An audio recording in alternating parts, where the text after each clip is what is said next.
First of all எல்லாருக்குமே வணக்கம் நண்பர்களே. சட்டப்பேரவையில் நடந்த ஒரு விஷயம், சட்டப்பேரவையிலேருந்து பதில் சொல்லாமல் 1008 விமர்சனங்களை வச்சுட்டு அதுவும் பொய்யான விஷயங்களை வந்து வெளியே வந்து உள்ளே வந்து சிஎம் அவர்கள் கிழிச்சு எடுத்துட்டார் அப்படிங்கிற இவர் வெளியே வந்து கிளிக்கிறாராம். கேட்டால் என்ன கிளிக்கிறான்னு சொல்லி கேட்டார்னா, இவங்க வந்து நாங்கள் வந்து மாற்றம் வேணும்னு நீங்கள் தான் கேட்டீங்க, மாற்றம் வந்துருச்சு, என்ன கிழிச்சிட்டாங்களா பெருசா அப்படின்னு சொல்லி கேட்குறாரு. அதே தான் நம்ம உதயநிதி அவர்களுக்கும் நான் கேட்குறேன். கடந்த 5 வருஷமாக உங்கள் ஆட்சியில் தான் இந்த ட்ரக்ஸு போதைப் பொருட்கள் எல்லாமே நீங்கள் தொடங்கி வச்சது, அந்த கொரோனா பீரியட்லேருந்து நீங்கள் தொடங்கி வச்சது தான் இங்கே பெரும் அளவில் பெரிய அலையை ஏற்படுத்துகிறது அப்படிங்கிறது தான் யதார்த்தமான உண்மையாக இருக்குது. இது மக்களுக்குமே தெரியும், உங்களுக்குமே தெரியும். அப்படி இருக்கும்போது நீங்கள் வந்து தப்பான குற்றச்சாட்டு வைக்கிறீங்க அப்படின்னா இதுக்கு நம்ம பதிலடி கொடுத்தே ஆகணும். சிஎம் அவர்கள் பதிலடி கொடுத்துருக்காரு. இவங்க வெளிநடப்பு செஞ்சுட்டாங்க. இது எப்பயுமே இவங்க பண்ணுற ஒரு விஷயம் என்னன்னா, அவங்கள பற்றி கரெக்டான ஒரு விஷயத்தை நம்ம சொல்லிட்டோம் அப்படின்னா அவங்க அப்படியே வெளிநடப்பு பண்ணிடுறது. இதுதான் அவங்களோட வழக்கமான ஒரு பழக்கமாகவே இருந்துகிட்டு இருக்குது அப்படிங்கிறது. பார்ட்டி ஃபண்டு இந்த உள்ள வந்து ஐட்டம் சாங் போடுறாங்க, இந்த ஐட்டம் சாங் போட்டு ஆடுவாங்க போல, விசில் அடிக்கிறாங்க, கேரவனு அது இதுன்னு பேசிட்டு இருக்கீங்களே. நான் சொல்கிறேன் உங்களுக்கு, நோ உதயனா, உனக்கும் உன் கொத்தடி மிஸ்க்கும் உன்னோட உடன்பேராவா தம்பிகளுக்கும் பார்ட்டி ஃபண்டுக்கு போகும். இந்த பார்ட்டி ஃபண்டுனா என்ன அப்படின்னா, அந்த பார்ட்டி ஃபண்டு அப்படின்னா டாஸ்மாகில் ஒரு ஊழல் இருக்குது. அந்த ஊழல் வந்து கிட்டத்தட்ட கோடி கணக்கில் வந்து பார்ட்டி ஃபண்டுன்னு சொல்லி வந்து கட்சி சார்பாக கவர்மெண்ட்டுக்கு போகாமல் அந்த நிதி கட்சி சார்பாக டிஎம்கே சார்பாக அவங்க எடுத்துக்கிறாங்க. இத்தனைக்கும் நேற்று வந்து அவங்க கட்சியை குறிப்பிட்டு நம்ம சொல்லலை, 30,000 கோடி அப்படின்னு சொல்லியிருக்காங்க. 30,000 கோடி அப்படின்னு சொல்லியிருக்காங்க. பிடிஆர் ஆடியோலாம் வெளியே வந்திருக்குது. நாங்கள் வந்து பரிசீலனைக்கு கேஸ் எடுத்து நாங்கள் வந்து ஆரம்பிக்கலாம் அப்படின்னு உதயநிதி கேட்டு சொல்லுங்கன்னு சொல்லி திரு அமைச்சர், மின்சாரத்துறை அமைச்சர் சிடிஆர் நிர்மல் குமார் வந்து சொல்லியிருக்காரு. இன்னொரு விஷயம் இங்கே மெயினாக என்னன்னா, திரு உதயநிதி அவர்களே, உங்களை பார்த்து நான் கேட்குறேன்.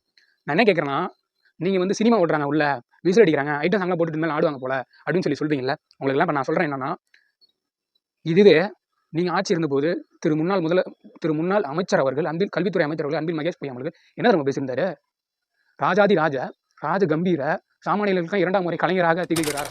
உள்ளே நுழைகின்ற அந்த காட்சியை பார்க்கும் பொழுது ராஜாதி ராஜ மார்த்தாண்ட சாமானிய மக்களை கை தூக்கிவிட 2ஆம் கலைஞர் பராக் பராக் பராக் என்று சொல்லுகின்ற ஒரு உணர்வோடு தான் இந்த கதை. ஆண்டவனுக்கு அடுக்குமா மக்களே, நீங்களே சொல்லுங்க, ஆண்டவனுக்கு அடுக்குமா? இப்படிலாம் ரொம்ப கேவலமாக யார் படம் ஓட்டுறாங்க.